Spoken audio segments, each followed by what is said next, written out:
Yo, Dan Larson here. Welcome to the newest episode of Let's Synthesize.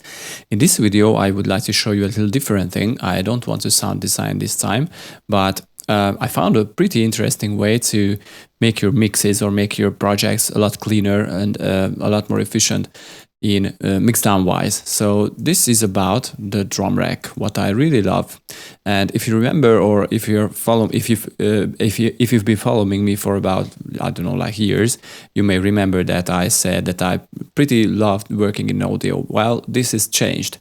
Because when I design my drums, this and other sounds like synthesizer and other stuff, I like to resample them like 1,000 times, and I like to work in them in audio.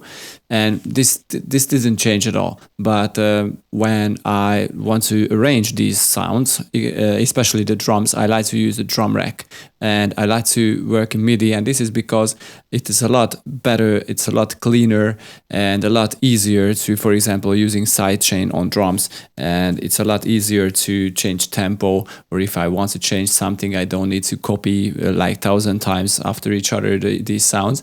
And for me, it's a lot more time efficient, which is important for me, and I'm sure that it is the same for you. So I found a great way, if you want to, or if you like to use drum rack, to group your instruments or group your drum types, basically.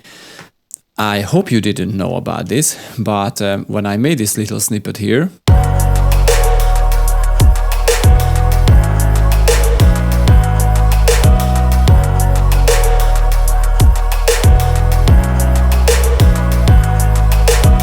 as you can see, I use the drum rack, and this is the drums on themselves. And as you can see, I have two groups here in the drum rack. I have the kick and the snare and the tops. I didn't group the percussion, because it is just, I believe, one note only. This guy here, percussion 2. Yeah, basically this is it, but never mind. So basically what you can do, or what you want to do, is drop in your sounds, your kicks, snares, hi-hats, percussion, anything. And I believe most of you do, is like to use different tracks or different anything for different groups, different types of sounds, for example, the tops, and you want to process them on their own, you process them separately. And this is the same here, and this is what I always do. I process the tops differently, and I process the kicks and snare on their own. So this is why there is an option here in what is this drum rack, to group your sounds.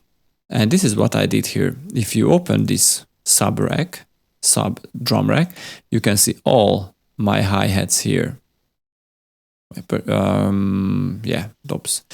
Okay, I included a kick here, kick 2, but this is different because I don't use it. I just separated the kick and the snare. But you know what? Let's open a new drum rack and let me show you what I mean. It will be easier, I think. So you have probably, like, I don't know, let's find some sounds from my Future Bass pack. Drums, let's see, one kick. Okay. Where are you? I don't know what happened. Here is a drum rack. Okay. So a kick. Let's find a snare. This will be cool. And let's find some hi-hats also. Doesn't really matter, just I'm dropping in a few of them. Okay, so this will be cool.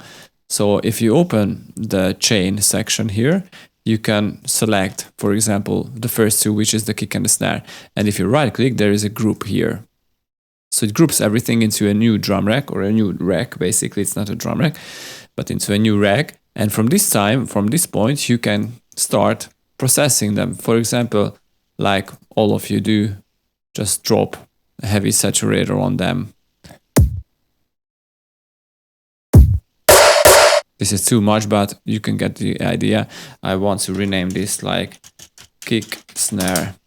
Okay, so you want to do the same with the hi-hats. You group them, it creates a sub rack, rename it to like tops, and you can start For example, compressing them with a glue compressor. Okay, so this is all. And this is pretty awesome stuff. You know, you have only one track for the drums, but you have different groups. You can process your sounds, your type of sounds differently. So I really like this technique. And as I showed this before, I did the same here. So I processed the tops. Let me solo only the tops here. I added a multi-band dynamics, what I use only on single band, and upward compression to bring up all the quiet sounds or quiet parts of the sound, especially the cymbals. This is what you always do. You compress everything. Okay, and I did the same with the kick and the snare. So this was the original unprocessed sounds. And I added a glue compressor and a saturator.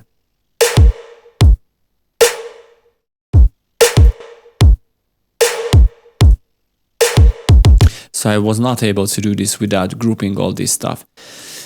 I hope you are excited about this technique, what I just showed you, because when I found this, I was really excited. It just tightens up my workflow and fastens everything up. I really love this technique, and I recommend you to use this. You don't need hundreds of channels. You don't need hundreds of audio channels in your drum group. You basically need only one drum rack in one drum track.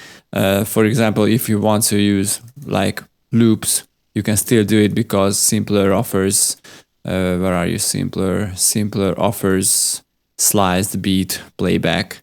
Here is a slice stuff, but the classic one offers you to, you know, it just recognizes all the loops and all the slices based on the transient points.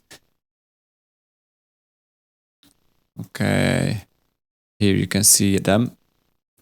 And you can warp them. I'm sure you already know about this.